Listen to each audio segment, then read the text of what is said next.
going over the Good and the Beautiful Handwriting Level 1. Okay, so depending on where your kid's placed or where they are in their handwriting, my son is doing pretty good, but still needs a little more work on keeping the shapes perfect. So, or getting them all right. I didn't focus so much on handwriting with my daughter, and I feel now when I see her writing that it's definitely reflective in her writing. So I want to make sure that we spend some more time on handwriting. So we spend time doing handwriting every single day.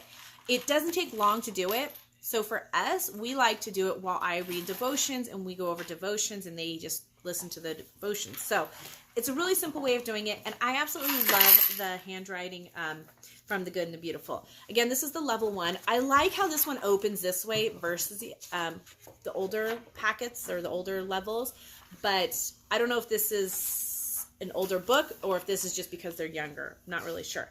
So you're going to go in, you're going to talk a little bit about the course. They're going to tell you about it, kind of what it entitles, how much time you should spend each day. They recommend 10 to 15 minutes. We probably only do about 5, but still. So this is my son. This is the first page. And it's very similar to if you've watched the Handwriting Without Tears, as far as it gives you the box, gives you the circle where to start. So he was going through and doing this, and then he has a color page.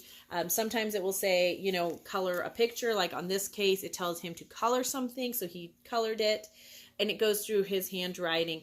I have noticed a huge improvement in his handwriting, and I'm super excited. So that's kind of just going through it as far as like a day-to-day.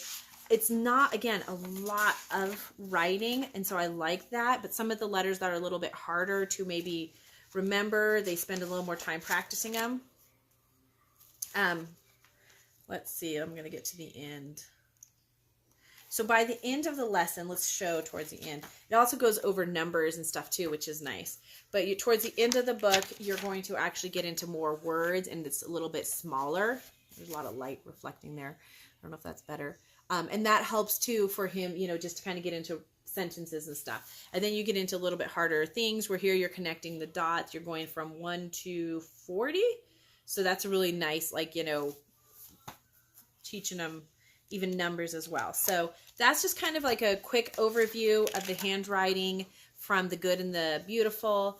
Like I said, am super excited. He isn't a big coloring person. He doesn't really like to color that much. So he doesn't do a lot of it, but some days I see stuff like this and I'm just like, you're slacking because I've seen better work. And I make him erase it and go back over all of it. I am a mean teacher. But then I start seeing the improvements come along, and that's what's encouraging to me. There is no actual cursive in these books. It is simply your basic lowercase and uppercase, some words, and numbers. So it does go kind of repetitive in that sense.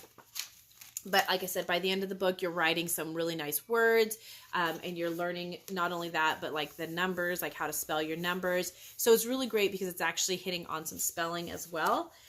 And then you have like the be kind sentence. So I absolutely love that. It also has assessments, so you can have them practice writing things right here, or practice certain letters that they may need extra work on. And then again, you can color a picture. And they have multiple ones for this if you need to have extra practice. So I absolutely love that. And that's pretty much. And that's cute. On the last one, it has this, it says, "This is my last page."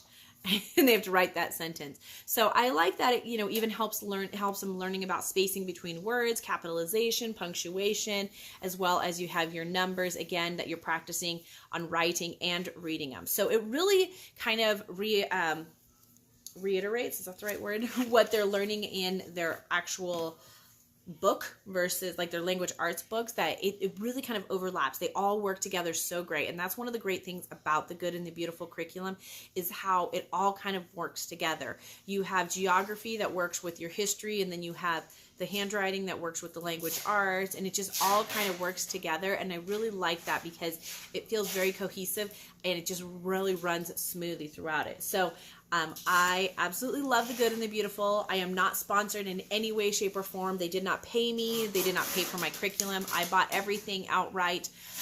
I just came across them and found them to be very helpful when I saw their original language arts, and have just continued to expand and switch over from the different curriculums that we used to use to the good and the beautiful, and I've been super excited. So I just wanted to share that with you again, let you guys know I'm not being paid or sponsored. I bought these all myself and am super excited that I found them because they have been absolutely beneficial to my family and our homeschooling curriculum and our homeschooling just days. It makes it so much less stressful.